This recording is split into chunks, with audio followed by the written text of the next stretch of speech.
আওয়ামী লীগের সভাপতিমণ্ডলীর সদস্য ও সাবেক নৌপরিবহন মন্ত্রী শাহজাহান খানকে রাজধানী ধানমন্ডি এলাকা থেকে আটক করা হয়েছে। যৌথ বাহিনীর অভিযান চলাকালে ঢাকা মহানগর পুলিশের গোয়েন্দা শাখার সদস্যরা শাহজাহান খানকে আটক করেছে জানিয়ে ডিএমপির অতিরিক্ত পুলিশ কমিশনার গোয়েন্দা রেজাউল করিম মল্লিকের বরাতে সংবাদ প্রকাশ করেছে একাধিক শীর্ষ গণমাধ্যম। ডিএমপির একজন অতিরিক্ত উপ কমিশনার সাংবাদিকদের জানিয়েছেন, বৃহস্পতিবার 6 সেপ্টেম্বর দিবাগত মধ্যরাতে ধানমন্ডির একটি বাসা থেকে শাহজাহান খান আটক হন। তবে শাহজাহান খানকে আটক করার ক্ষেত্রে কোন মামলা আমলে নেওয়া হয়েছে তা জানা যায়নি। পুলিশের পক্ষ থেকে এখনও বিস্তারিত জানানো হয়নি। সর্বশেষ দ্বাদশ জাতীয় সংসদ নির্বাচনে মাদারীপুর 2 আসনে রাজ্যের মাদারীপুর সদরের এক অংশ থেকে টানা অষ্টমবারের মতো নৌ প্রতীক পেয়ে সংসদ সদস্য নির্বাচিত হন শাহজাহান খান।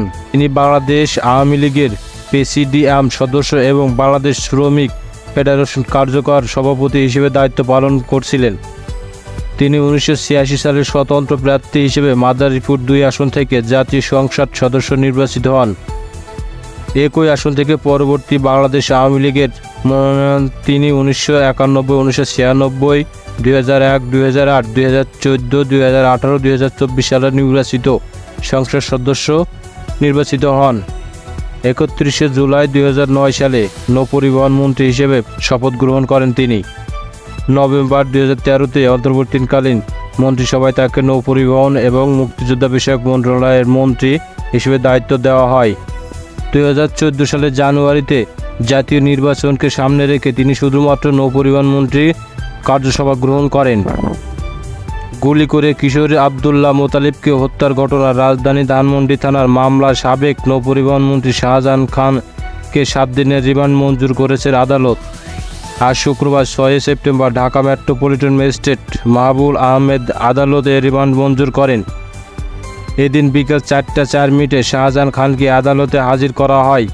এরপর মামলা সুষ্ঠু তদন্তের স্বার্থে তাকে জিজ্ঞাসাবাদে 10 দিন রিমান্ডে আবেদন করে মামলা তদন্তকারী কর্মকর্তা উপপরিদর্শক মোহাম্মদ খোকন মিয়া।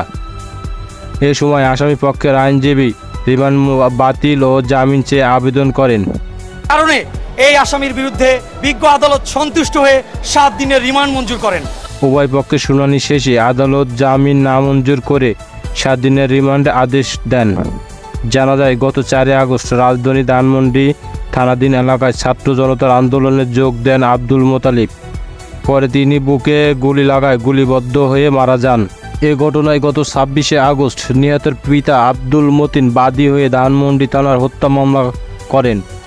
এ মামলায় শেখ হাসিনা সহ 176 জনের নাম উল্লেখ করা হয়। এছাড়া অজ্ঞাত 250 থেকে 300 জনকে অজ্ঞাত আসামি করা হয়। এ মামলায় শাহজাহান খানকে 23 নম্বর আসামি করা হয়।